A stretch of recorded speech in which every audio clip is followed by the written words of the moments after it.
Les jeunes, on les envoie en première, deuxième, voire troisième couronne. Et notre combat, notre militantisme, il est basé sur cette approche, c'est de garder les jeunes dans nos communes.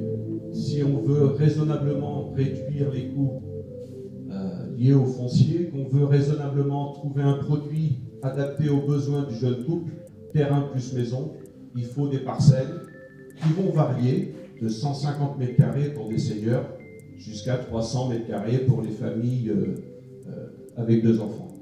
Donc on a dans le réseau réfléchi un modèle de maison, on a industrialisé au maximum.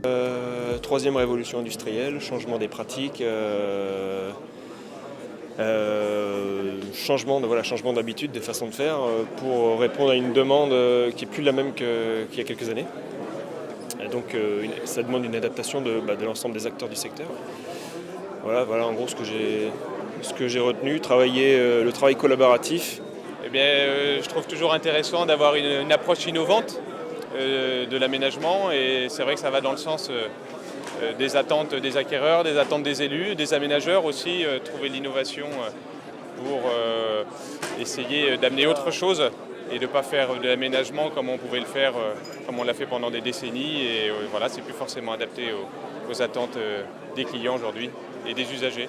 Après, à voir entre le besoin de personnalisation et le besoin de reproductibilité, comment on peut aménager ça par rapport au souhait vraiment que les particuliers ont de personnaliser, quoi. Mais je pense que oui, c'est une démarche. Tout ce qui va réduire les coûts va dans le bon sens, quoi.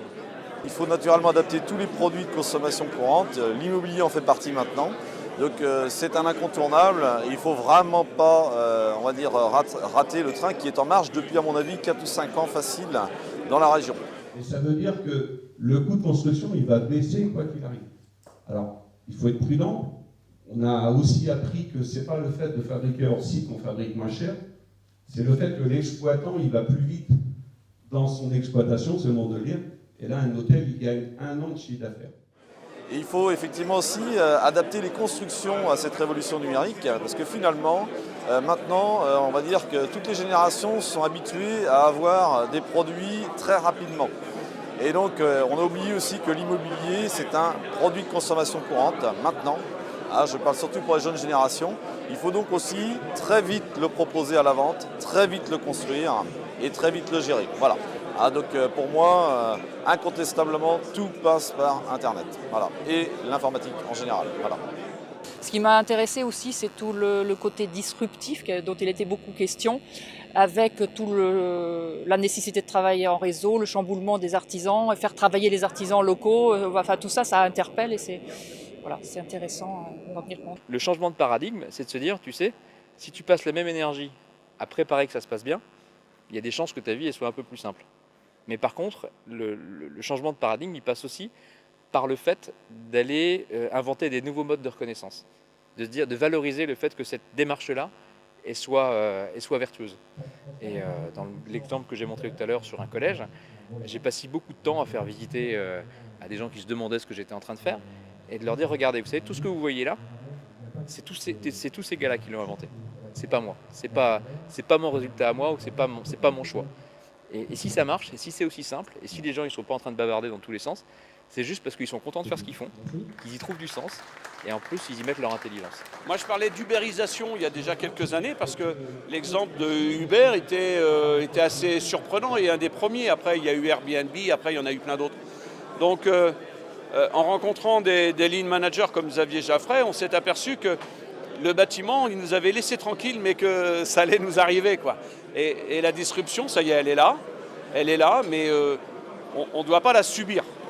Il faut l'anticiper. Et c'est justement le rôle aussi du réseau de la maison abordable, d'être sur tous les fronts, pour qu'on réponde au nom des élus, des aménageurs, des notaires, des géomètres, des entreprises du bâtiment, des industriels.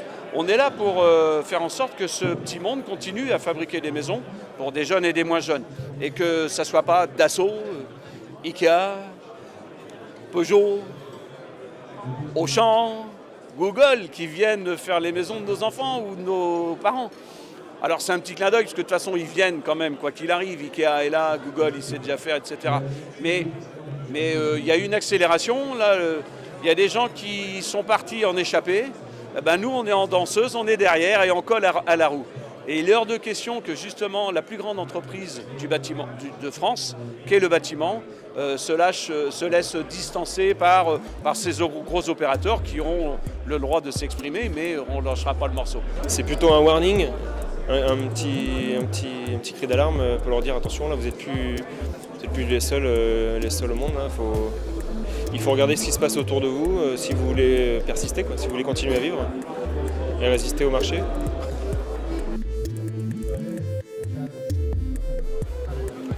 Très bonne idée, très bonne idée.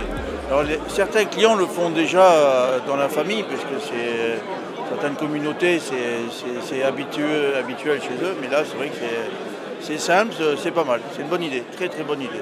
Quand on parle tout à l'heure de 3 SMIC, c'est parce qu'on a chez nous, on est à moins que ça, hein. Donc il nous faut des concepts qui soient vraiment abordables pour ce type de population.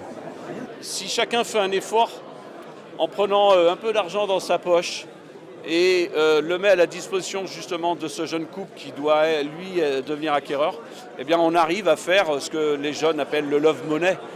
Nous, on appelle ça le pass abordable. C'est le plan à l'accession solidaire, sociale, publique, privée. Juridiquement, ça n'a pas été simple à mettre en place et c'est là que notre partenaire devenait proprio à encadrer ce projet.